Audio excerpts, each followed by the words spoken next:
Rescuing Fancyfoot. On the horizon loomed a rolling black cloud. It stretched from the ground into the sky, and it was heading directly toward them. It's another dust storm, Mary Ann, Betty said, trying to stay calm. How many more would there be? She wondered. For the last 4 years, since 1932, Oklahoma had endured dozens of such storms. I'm scared, said Mary Ann. I know, said Betty, but we'll be safe if we stay in the house. What about Mommy and Daddy? Mary Ann asked. They're probably on their way home from the bank. They won't be able to drive in the storm. I expect they'll stop at a neighbor's home.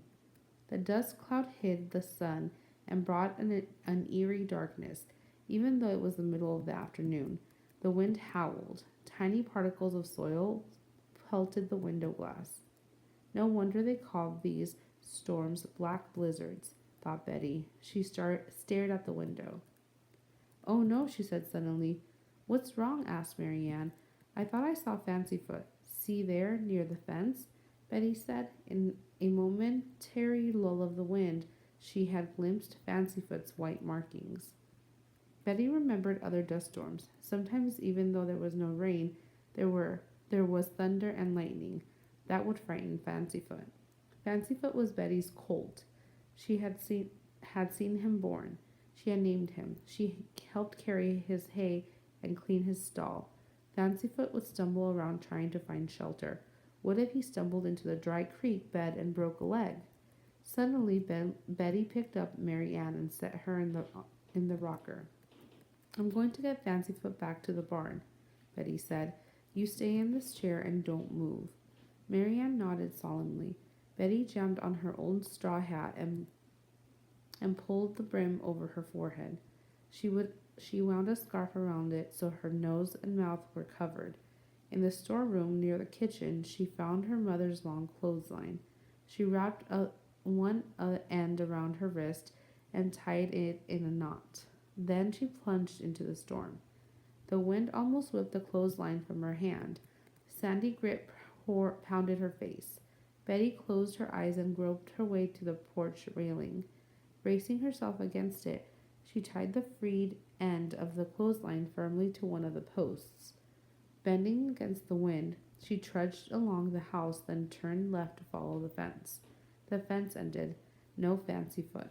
Betty couldn't see more than a few yards in the swirling blackness. Then she heard him whinny, and she started toward the sound. Fancyfoot, Betty called. Where was he? Again she heard a low whinny. She turned and stepped forward. Now she thought she heard him to her right. She walked backward to keep the grit from hitting her face. Maybe the wind is playing tricks, she thought. Maybe I didn't really hear him. But then she smacked right into him. Fancyfoot, she said with relief. She glided her hands over his ears and neck. Quickly, she looped the slack of the clothesline around his neck. I've turned around so many times I can't tell where the barn is, she said. But don't worry, I know where you can stay safe. Hand over hand, Betty guided Fancyfoot along the clothesline, back to the end she had fastened to the porch. Come on, Fancyfoot, up 2 steps and we'll be safe. Come on now, Betty coaxed as she pulled him into the house. All safe, Betty gasped to a surprised Mary Ann. We'll put him in the storeroom until the storm is over, Betty said. The storm continued to blow as Betty prepared supper. She sliced bread and cheese and found an apple for Fancyfoot. Then she lugged a chair over to the storeroom. Come on, Mary Ann, I'll read your favorite story and we can keep an eye on Fancyfoot at the same time, Betty said. Soon Mary Ann was asleep. Betty noticed that the wind was not as strong as it had been. Then she too fell asleep. Number 1. Which statement best describes the major lesson of the story? A. There's no fear in love. B. Better safe than sorry. C. No pain, no gain. D. What doesn't kill you makes you stronger. Number 2. Read the paragraph. Fancyfoot was Betty's colt. She had seen him born. She had named him. She helped carry his hay and clean his stall. Fancyfoot would stumble around trying to find shelter. What if he stumbled into the dry creek bed and broke a leg? How do the details in this paragraph help the reader understand the rest of the story? A. It describes a relationship between Betty and Fancyfoot. B. It explains Mary Ann's fears. C. It predicted a later event. D. It shows details about the setting. Number 3. Which of the following words does not describe an emotion that Betty felt during the story? A. Relief. B. Worry.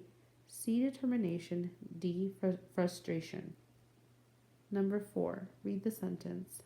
Bending against the wind, she trudged along the house, then turned left to follow the fence. Which of the following most closely defines trudged as it is used in this passage? A. Walked quickly. B. Bounced lightly. C. Walked with difficulty. D. Ran directly. Number 5. What kind of animal is Fancyfoot? A. A horse. B. A cat. C. A dog. D. A cow.